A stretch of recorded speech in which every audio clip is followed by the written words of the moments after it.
Selamat datang di Inilah Iznillah, dan ini adalah episode keempat dari Inilah Iznillah. Dan hari ini aku akan mewawancarai seorang perempuan yang mana dia dulunya adalah adik kelas aku di SMA Negeri 3 Jakarta. Saat ini dia berada di Munich, Jerman. Nah, kira-kira apa sih yang membuat dia memilih Jerman? Mungkin teman-teman mau tahu, dan mungkin teman-teman juga tertarik dengan major yang sedang dia ambil. Berikut videonya. Sebelumnya, jangan lupa untuk like, subscribe, dan kalau menurut kalian video ini baik untuk ditonton, bantu di-share ya. Terima kasih banyak. Sebelumnya teman-teman, perkenalkan, ini adik kelas aku dulu waktu SMA. Kita sama-sama di SMA Negeri 3 Jakarta dulunya. Ini adalah Imami Fania Griselda Wibowo. Lengkap banget ya tuh gue nyebutin. Oh my god, kakak masih apa nama panjang aku? Amazing.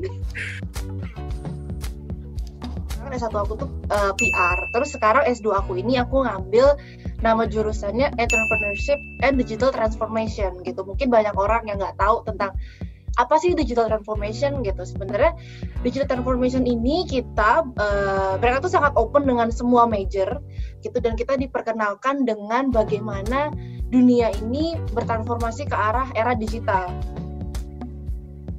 Aku sempat pertukaran pelajar ke Jerman, kebetulan di Munich di sini kan. Dan mereka meng-treat pelajar tuh menurut aku itu privilege banget gitu loh, kayak kita tidak dibebankan dengan banyak hal gitu, dan kita dilatih untuk mandiri banget gitu. Jadi aku pikir ya udah deh dicoba gitu. Jujur aku nggak pakai beasiswa dan aku nggak pakai duit orang tua, dan aku juga nggak pakai uang sendiri. Jadi kakak tahu istilah au pair nggak sih? Oh, paham, iya tahu. Aku tuh au pair setahun gitu di sini. Jadi kalau buat yang nggak tahu au pair itu apa, jadi au pair itu seperti kita datang ke Jerman, kita tinggal dengan host family, nanti di situ kita bantu mereka sehari-hari, kita dapat pocket money juga. Terus tugas kita sebenarnya cuma kayak bantu ngurus lighthouse gitu, terus kayak jagain anaknya dia sebenarnya sih itu. Sebenarnya ini pertama kali aku cerita ke orang kalau aku tuh au pair, jujur aja, sumpah demi apapun. Jadi kayak you got the privilege gitu. Okay. Jadi kenapa sebenarnya aku merahasiakan banget kenapa aku sampai au pair gitu. Pertama, aku nggak ngerti ya gitu, mungkin persepsinya orang Indonesia itu menganggap au pair lebih ke lo jauh-jauh ngapain sih jadi pembantu gitu. Itu banyak banget yang kayak gitu. Nah, sementara aku kan punya target yang cukup besar gitu, jadi aku pengennya kan habis au pair itu aku belum mau dapat kuliah gitu. Jadi aku takut kalau misalnya aku gembar-gembor duluan terus malah aku belum dapat apa-apa gitu, malah jadi kuliah, kesannya kayak sayang gitu loh, sayang banget gitu. Jadi itulah kenapa aku sempat merahasiakan dulu gitu sampai, dan untungnya aku ketemu keluarga yang sangat amat baik gitu. Mereka tahu tujuan aku di awal adalah aku mau master, tapi aku melalui au pair karena aku terbuka gitu di awal kan.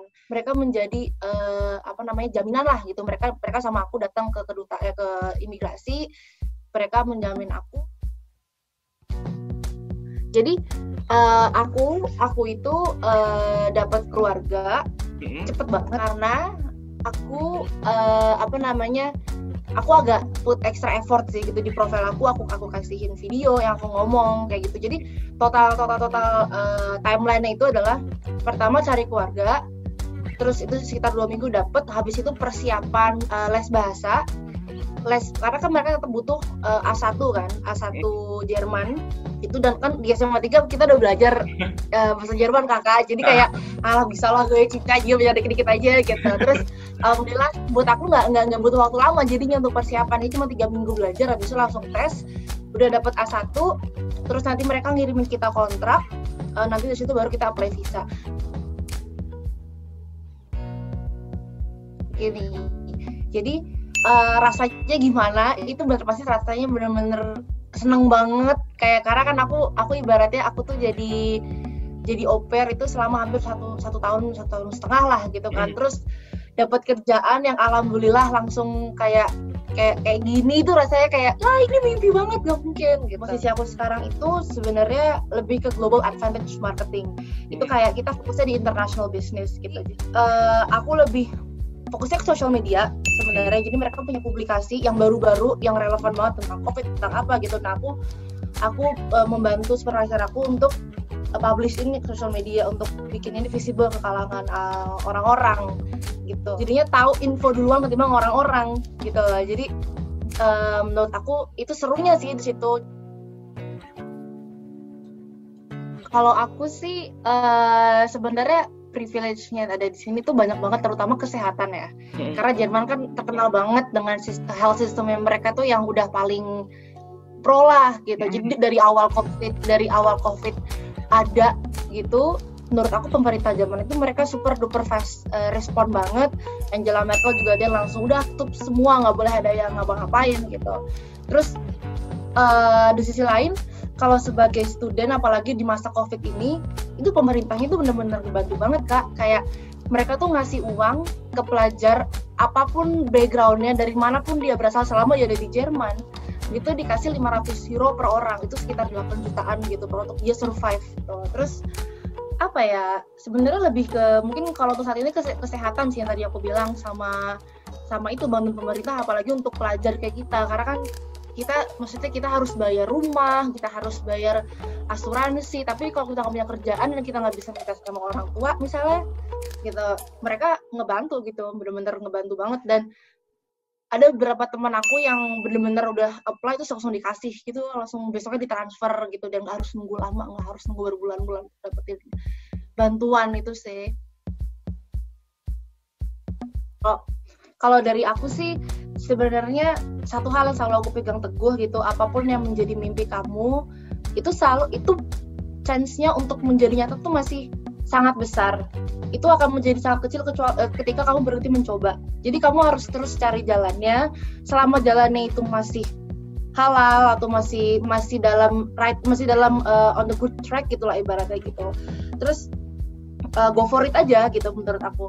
Dan kalau misalnya ada teman-teman yang mau decide di au pair atau mungkin mau, soalnya sebenarnya banyak, nggak cuma au pair, ada juga FSG atau apa, cuman aku nggak terlalu expert di bidang itu karena aku nggak ada di situ.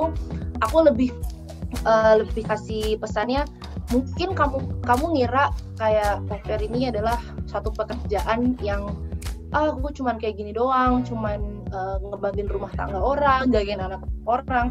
Tapi dari situ aku belajar banget satu hal yang paling belajar itu adalah bagaimana orang Jerman raise anaknya mereka, bagaimana parenting education yang dilakukan oleh orang Jerman.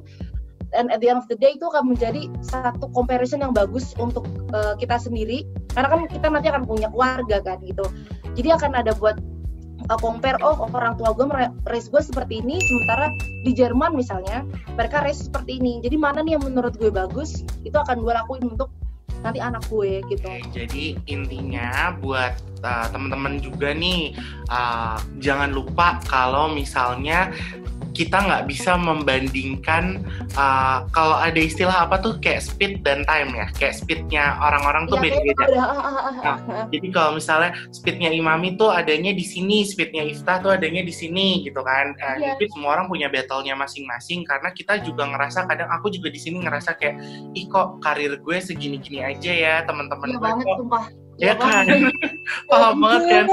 Itu temen jadi ini, udah jadi itu, udah manajer Inu gitu kan. Sementara kita masih kayak gini-gini aja gitu. Saat ini ya semua orang harus menghadapi battle-nya masing-masing untuk mencapai tujuan yang kita mau kayak gitu kan. Dan mungkin kalau Imami sendiri saat ini tujuan dan fokus utamanya adalah menyelesaikan studinya, supaya kan siapa tahu ya, insya Allah gitu ntar BCG malah hire full time kan, jadi lanjut gitu kan.